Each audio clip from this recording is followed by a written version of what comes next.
لیکن تجھے پتہ نہیں کہ یہ کسی ماں کا بیٹا ہے، پتہ نہیں کسی بیوی کا شوہر ہے۔ ایک ہمارے دوست ہیں، بزرگ ہیں، ان کا داماد فوت ہو گیا، نشہ کرتا تھا، تو میں تعزیت کرنے ان کے گھر پہنچا تو کھڑے ہو گئے ہاتھ باندھ کے، کہنے لگے حضرت صاحب باقی ساریاں گلاں چھڑ دیو، صرف نشے تے تقریر کریا کرو۔ وہ جب جیتا تھا تو تب بھی اس کے بچے یتیم ہی تھے، یتیم ہی تھے۔ میری بیٹی جب میرے گھر آتی تھی اور میں اپنے پوتوں کے اترے کپڑے اسے پہننے کو دیتا تھا تو میرا کلیجہ پھٹتا تھا، اور میری بیٹی اس کی زندگی میں بھی بیوہ کی زندگی گزار رہی تھی۔ وہ میری بہوؤں کے اترے ہوئے کپڑے پہنتی تھی، کوئی دعا کرو، کوئی جلسے کرو، یہ لت ختم ہو جائے۔ اور کہنے لگا اب میرے وہ چلا تو گیا ہے، دادا دادی اس کے پہلے کوئی نہیں، چچا ہے کوئی نہیں، جب تک تو میں زندہ ہوں ان نواسوں کو کوئی روٹی کا لقمہ، کوئی کپڑا مل جائے گا، لیکن سوچتا ہوں میں بوڑھا ہوں، مر گیا تو ان کو کوئی پوچھے گا بھی نہیں، کون ان کی خبر۔ اتنا ظلم اس قوم سے، اتنی زیادتی، اور آرام سے لکھ کر لوگ گزر گئے کہ یہ 70 لاکھ ہے، ان کا درد تو سمجھو، تکلیف تو سمجھو۔ 7 فٹ کا سونا جوان اور نشے کا عادی ہے تو کسی نالی میں پڑا ہوا ہے۔ اور میں نے کہا اس قوم کے ساتھ اس سے بڑا بھیانک مذاق کیا ہوگا۔ کوئی دانشور تھا بڑا ظالم، اس ظالم سے کوئی مشورہ لینے آیا، اس نے آ کے کہا تو بڑا ظالم ہے، بڑے کڑوے مشورے دیتا ہے، میرا ایک دشمن ہے، میں اس سے بدلہ لینا چاہتا ہوں، میرا دل کرتا ہے اس کا بچہ قتل کر دوں تاکہ وہ تڑپے۔ تو ظالم نے کہا اسے قتل نہ کر، وہ تو اس کا باپ 2-4 مہینے رو کے چپ کر جائے گا، پھر میں سخت سزا دینا چاہتا ہوں، مشورہ دے۔ تو اس نے کہا اس کے بچے کو نشے پہ لگا دے، جس کا بچہ نشہ کرے گا وہ باپ روز مرے گا، روز جیے گا، وہ ماں روز مرے جیے گی، نشے پہ لگا دے۔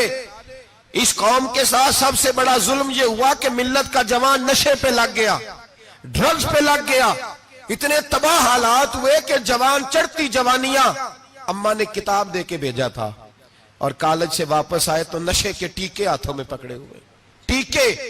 اور آپ کے اس ملک کے اسلام آباد میں ایک دن میڈیا نے وہ خبر بھی وائرل کی اور وہ چیز بھی دکھائی لوگوں کو، 3 مہینے کا بچہ لے کے نشئی سڑک پہ آ گیا، اس نے کہا میرا نشہ ختم ہو گیا، میرا بچہ خرید لو، 2 پڑیاں دے دو۔ تو وہاں بیبیاں جو سن رہی تھیں وہ بھی چیخے مار کے رو رہی تھیں۔ یہ ظلم کیا اس قوم کے ساتھ، اور کرپشن کی لعنت نے اجازت دی سپلائی کرنے والوں کو کہ گلی گلی بیچے، گلی گلی۔ انہوں نے کچھ تھوڑا ظلم نہیں کیا ان حکمرانوں نے، اور ہماری اپوزیشن اس کو نہ صرف اتنا پتا ہے کہ یہ جائیں اور ہم آئیں، اس سے زیادہ کوئی غرض نہیں۔ بھائی کرپشن کے خلاف نکلے ہو تم، نشے کے خلاف کس دن نکلو گے؟ جوئے کے خلاف کس دن؟ قوم تو مر رہی ہے نشے سے، اس کے خلاف میدان میں کب آؤ گے؟ صرف اتنا ہے کہ یہ جائیں اور ہماری باری آئے، اس سے زیادہ کچھ نہیں۔ جتنے مجرم وہ ہیں اتنے ہی تم بنتے جا رہے ہو، اس لیے کہ اصل بات پر نہ وہ آتے ہیں اور نہ اصل بات پر یہ آتے۔ بھائیو، میرے نبی پاک صلی اللہ تعالی علیہ وسلم، اور ایک اور تماشا ہے، یہ میرے پہ اللہ کا یہ احسان رہا، اس لیے نہیں کہ میں پرہیزگار آدمی ہوں، نیک ہوں، اس لیے نہیں، ویسے ہی اللہ بعض اوقات اسباب بناتا ہے، سبب بناتا ہے۔ مجھے نہ شراب کے رنگ کا پتہ ہے، نہ اس کی خوشبو کا پتہ ہے، نہ میں نے کبھی زندگی میں دیکھی ہے، یہ کرم ہے میرے حضرت صاحب کا، میں نے نہیں دیکھی، مجھے نہیں پتا کیسی ہوتی ہے، کچھ باتیں میں نے سنی ہیں۔ ایک محفل میں بیٹھا تھا مجلس میں، تو ایک شخص نے کہا کھانسی نہیں جاتی بچے کی، دوسرا اس کو مشورہ دے رہا ہے، کھانسی نہیں جاتی، بڑی دوائی دیسی بھی فلاں بھی بڑی کھائی، مشورہ دیا اس کو کہ تو اس طرح کر، اس کو نا شراب کے 2-4 چمچے پلاؤ، کہتے ہیں جی اس کو نا یہ پلاؤ تو صحیح ہو جائے گی۔ تو میں نے پلٹ کے اس کی طرف دیکھا، میں نے کہا کوئی عقل کر، کیا مشورہ کرنا؟ مولانا میرا تجربہ ہے۔ میں نے کہا تیرا تجربہ افضل ہے یا رسول اللہ کا فرمان زیادہ افضل ہے؟ تیرا تجربہ افضل ہے۔ حضرت ام سلمہ رضی اللہ تعالیٰ عنہ کہتی ہے میں نے عرض کی یا رسول اللہ صلی اللہ علیہ وسلم میری بچی بڑی بیمار ہے، تو مجھے کسی نے کہا ہے یہ تھوڑی سی نشے والی چیز ہے، یہ بنا کے تیار کر کے دو، صحیح ہو جائے گی، بیمار ہے بچی تو یہ نشے والی چیز ہے، اس کو تیار کر کے دو، تھوڑا نشہ ہے۔ اگرچہ بعض میں نے شروع میں کہا بعض لوگ مریض کو سخت مریض کو ایسی ادویات جو مجبوری بن جائے اس کی گنجائش اور اجازت دیتے ہیں. محتاط علماء تو اس میں بھی بہت ساری چیزیں پہلے بیان کرتے ہیں لیکن اس نے کہا جی میرا نشہ دینا ہے شفا کے لیے. تو حضرت ام سلمہ کہتی ہے میرے نبی پاک نے میری طرف دیکھا, میری طرف, تو میں نے کہا یا رسول اللہ آپ کیا فرمانا چاہ رہے ہیں؟ تو نبی پاک نے فرمایا ام سلمہ کبھی ناپاک چیز میں بھی شفا ہوئی ہے, کبھی ناپاک چیز میں بھی, کبھی شراب اور خمر میں بھی شفا ہو سکتی ہے. شفا رب کریم نے رکھی ہے پر شہد کے اندر رکھی ہوئی ہے, شفا اللہ نے رکھی ہے قرآن مجید میں رکھی ہوئی ہے. تو اس میں بھی کبھی یہ حضور نے بیان کیا ہے کہ اس کے اندر شفا ہو سکتی, تو امت کتنی دلیری کرتی ہے جو یہ مشورے دیتی ہے کہ اس کے اندر نشہ ہے, شراب ہے, تو کھانسی چلی جائے گی تو فلانی بیماری چلی جائے گی. نہ آؤ ان چیزوں پہ, نہ اپنے ایمان کو خرابی دو اور نہ ایسی باتیں کرو جس سے کہ ڈائریکٹ رسول اللہ صلی اللہ علیہ وسلم کے واضح ارشادات کی مخالفت ہو. میرے نبی پاک صلی اللہ علیہ وسلم نے فرمایا, اور پھر کچھ لوگ کہتے ہیں تھوڑی پی ہے جی. اب تو میں تجزیے میں پڑھ رہا تھا کہ ایسی شراب ایجاد ہو گئی ہے, لوگ شراب پیتے ہیں اور وہ مست بھی رہتے ہیں, کار بھی چلاتے رہتے ہیں, کہتے ہیں جی نہیں ہمارا ذہن معاف نہیں ہوا تو یہ والی صحیح ہے, نشہ نہیں لاتی. میرے نبی پاک صلی اللہ علیہ وسلم نے فرمایا جس چیز کی تھوڑی مقدار, زیادہ مقدار حرام ہے اس چیز کی تھوڑی مقدار بھی حرام ہے, جس کی زیادہ مقدار حرام ہے اس کی تھوڑی بھی. تو خمر اور شراب اگر فل پینا جائز نہیں تو تھوڑی پینا بھی جائز, یہ حرام ہے اور حرام تھی اور قیامت تک حرام ہی رہے گی. میرے نبی پاک صلی اللہ علیہ وسلم نے منع کیا اور حضور نے اظہار ناپسندیدگی فرمایا, فرمایا 40 دن تو عبادت ہی قبول نہیں ہوتی شراب پینے والے جب تک سچی توبہ نہ کرے. ایک دن صحابہ بیٹھے تھے سارے, حضرت ابو بکر صدیق بھی تھے, فاروق اعظم بھی تھے, عثمان غنی بھی تھے, ڈھیر ساری تعداد تھی صحابہ کی, سارے تشریف فرما تھے. حضرت عبداللہ ابن عمر رضی اللہ تعالیٰ عنہ حدیث کے راوی ہیں اور مستدرک للحاکم کے اندر, ابن حبان کے اندر یہ روایت موجود ہے. فرماتے صحابہ نہ بات کر رہے تھے اور بات یہ کر رہے تھے کہ یار لوگوں کو گناہوں سے کیسے روکا جائے,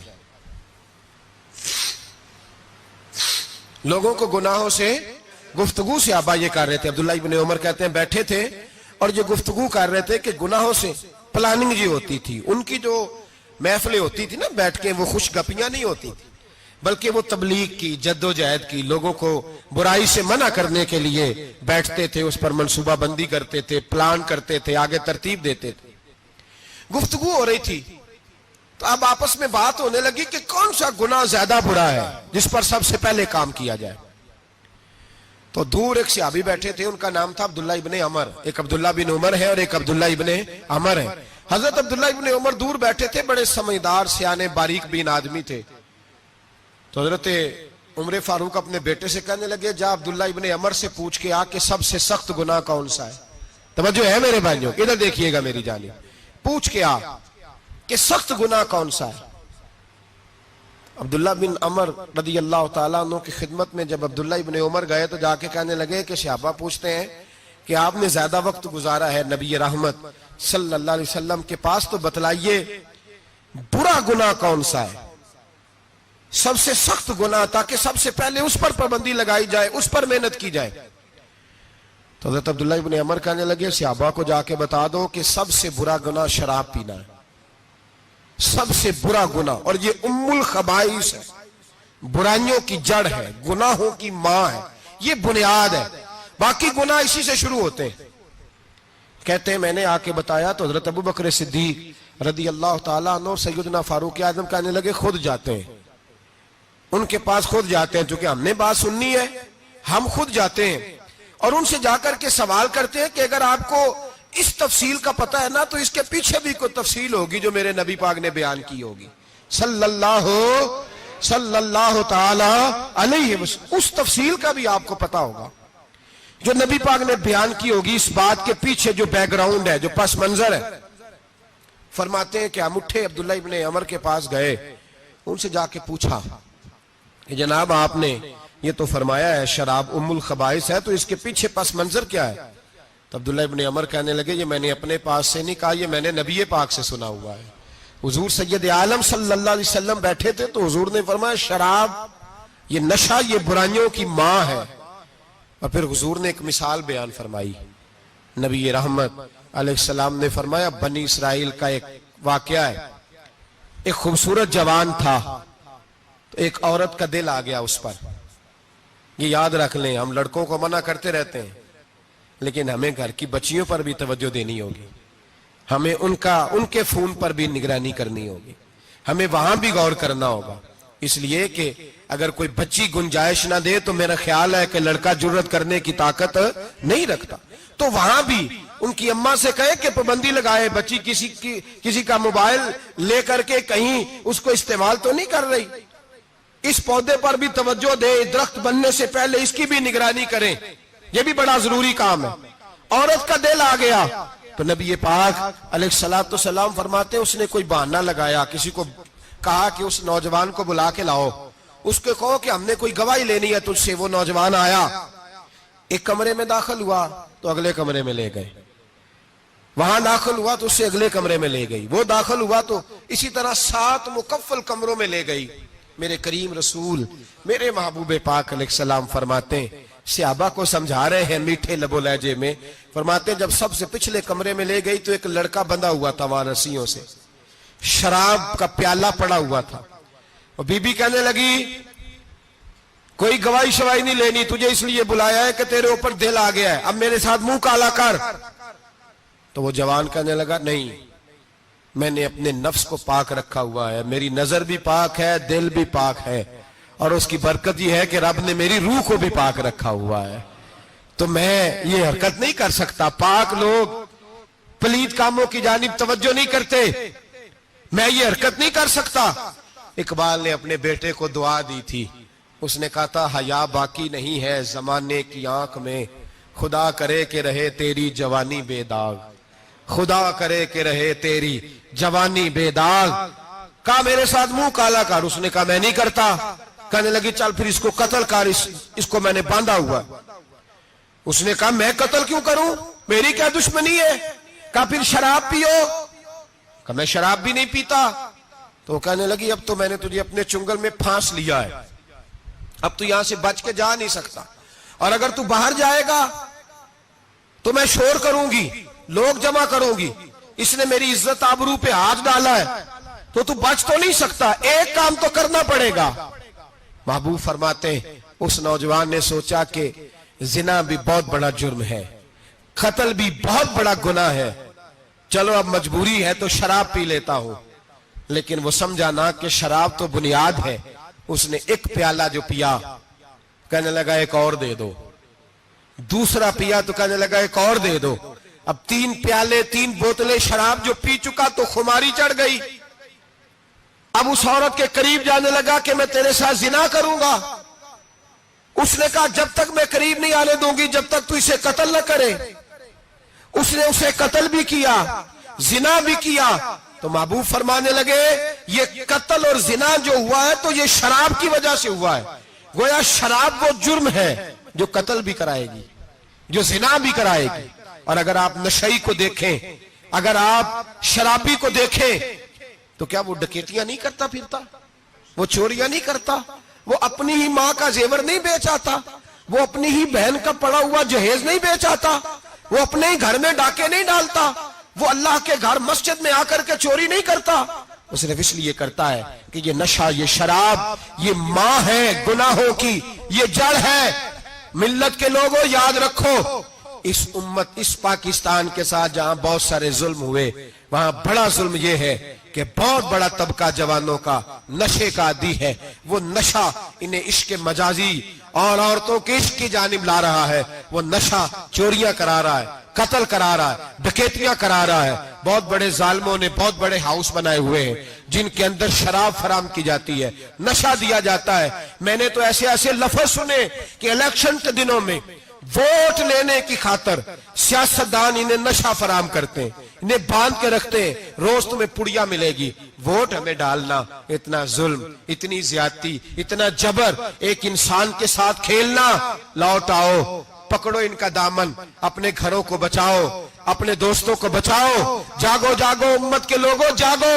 میرے نبی پاک صلی اللہ علیہ وسلم کے کلمہ گو لوگوں کو بچاؤ. ان پر اگر سختی کرنی پڑتی ہے تو کرو, پیار کرنا پڑتا ہے تو کرو.